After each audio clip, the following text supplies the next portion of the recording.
Di saat iblis tidak mau sujud, ditanya kenapa kau tidak sujud? Barangkali udzur, sakit pinggang kek mungkin atau apa.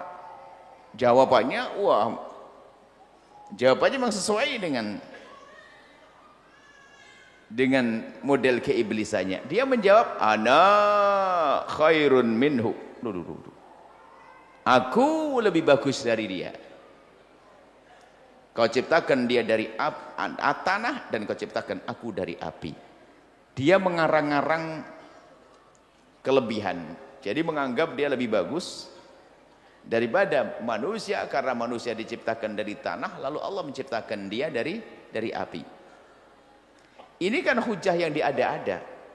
Siapa yang mengatakan tanah lebih bagus dari api dan siapa yang mengatakan api lebih bagus dari tanah? Semuanya makhluk Allah. Cuman begitulah orang sombong, apapun bisa jadikan bahan kesombongan padahal belum tentu itu layak. Nah,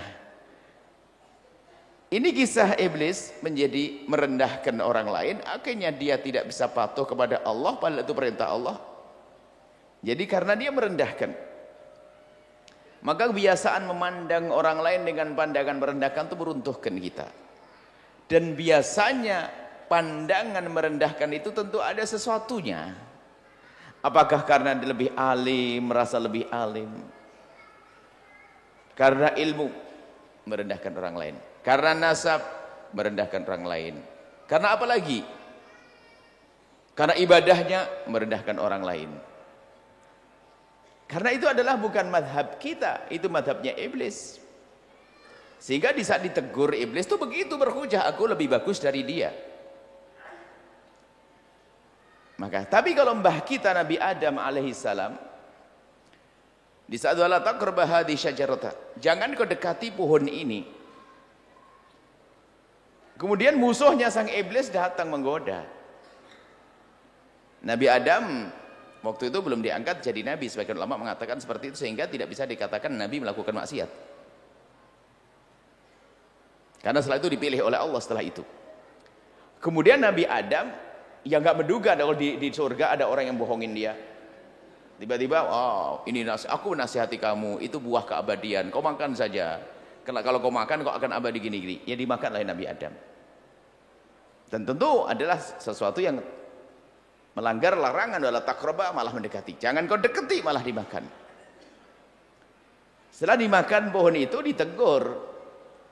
Ada teguran dari Allah, tapi karena mbah kita Nabi Adam yang sudah dimuliakan oleh Allah begitu mudahnya di saat melakukan kesalahan kemudian ditegur langsung beliau ikrar rabbana dzalamna anfusana wa illam taghfir lana wa tarhamna lanakunanna minal khasirin. Itu kan ungkapan Nabi Adam, beda dengan iblis, ana khairun minhu. Ana itu ego aku, gitu aku pondokku yang paling gede, aku jamaahku yang paling banyak, aku yang paling berilmu, aku gelarku paling banyak, aku. Itu sebenarnya adalah madhabnya iblis. Jadi kalau kita kembali kepada zaman Nabi Adam ada dua madhab, madhab iblisi sama madhab abawi. Madhabnya iblis sama madhabnya. Tapi banyak manusia ikut bukan madhab bapaknya. Ada manusia ikut madhabnya iblis, makanya muncul manusia sombong. Sombong karena ilmunya, sombong karena nasabnya merendahkan orang lain, sombong karena ibadahnya. Jadi memandang orang lain dengan pandangan merendahkan itu menghancurkan. Maka di malam yang singkat ini, ayo kita belajar memandang orang lain dengan pandangan kasih sayang. Jangan mandang dengan pandangan merendahkan.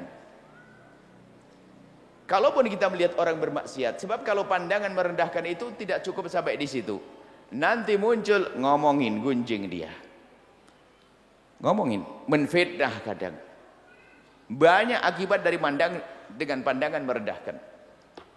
Mencari-cari kesalahan, karena sudah mencari kesalahan orang. Karena kita sudah memandang orang dengan pandangan merendahkan, bahayanya memandang dengan pandangan merendahkan. Maka ayo kita berlatih sekarang memandang orang dengan pandangan penuh kasih, pandangan kasih sayang. Dan kita perlu mengetes diri kita. Kalau kita melihat orang bermaksiat, mendengar orang bermaksiat, mungkin di hari Jumat ada orang tidak Jumatan, mungkin ada orang masuk kena judi, orang mabuk, mungkin kita mendengar berita tetangga berzina. Kalau Anda ingin menguji iman Anda, bukan banyaknya sholat Anda, bukan banyaknya ibadah Anda, akan tapi bagaimana rasa yang ada di dalam hati Anda di saat melihat orang-orang terjerembab dalam kehinaan.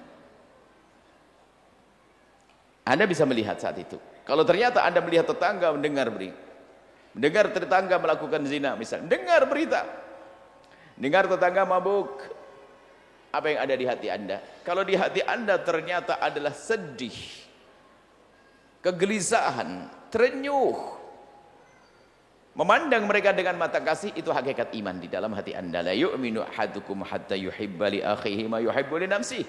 Tidak sempurna iman salah satu dari kalian kecuali mencintai saudaranya seperti mencintai untuk dirinya sendiri.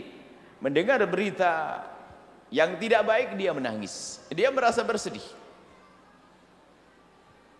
Anggap saja kita habis pulang begini nih, habis pulang pengajian dengan kekhusyuan kita yang katanya khusyuk betul di majelis. Kemudian kita keluar, sampai keluar mohon maaf di pinggir jalan, tak tahu ada wanita yang diuji oleh Allah dengan ujian. Merendahkan dirinya misalnya, dengan baju setengah badan. Kemudian melambai-lambaikan tangan di tengah malam. Anda tahu maksudnya apa? Ingin menjual dirinya untuk mengajak berzina orang lain misalnya. Anda tahu kalau orang itu seperti itu, dan di tempat itu memang biasa semacam itu. Lalu Anda melihat mereka yang Anda tadi menangis waktu hadir majelis. Sekarang apa yang ada di hati Anda saat itu? Mungkin ada yang berkata begini, ih kasihan malam-malam, astagfirullah, kasihan ya Allah malam-malam begini, astagfirullah. Mungkin Anda seperti itu. Akan tapi siapa di antara kita di saat melihat wanita yang seperti itu kemudian dia menundukkan kepala, kemudian mengangkat kepala, kemudian mengangkat wajahnya ke langit, menengadahkan tangan, ya Allah, berikan bimbingan dan petunjuk kepada hambamu itu, dibarengi dengan tetesan air mata tanpa merendahkan siapa. Kita kadang dengan kecongkakan kita, astagfirullah, astagfirullah. Tidak sampai di situ, kadang begitu mudahnya kita bercerita tentang perzinaan tetangga kita. Menggunjing karena hilangnya kasih sayang. Kalau Anda punya kasih sayang, yang ada panjatan doa, upaya bagaimana menghentikan dia dari kemungkaran tersebut. Tapi kalau sudah menggunjing, merendahkan dan merendahkan. Ngomongin kejelekan orang kan maksudnya merendahkan dia di hadapan orang lain. Biar orang tidak menghargai dia, biar orang meremehkan dia. Dan tolong jangan mandang orang lain dengan pandangan merendahkan menjadi sebab dicabut hidayah.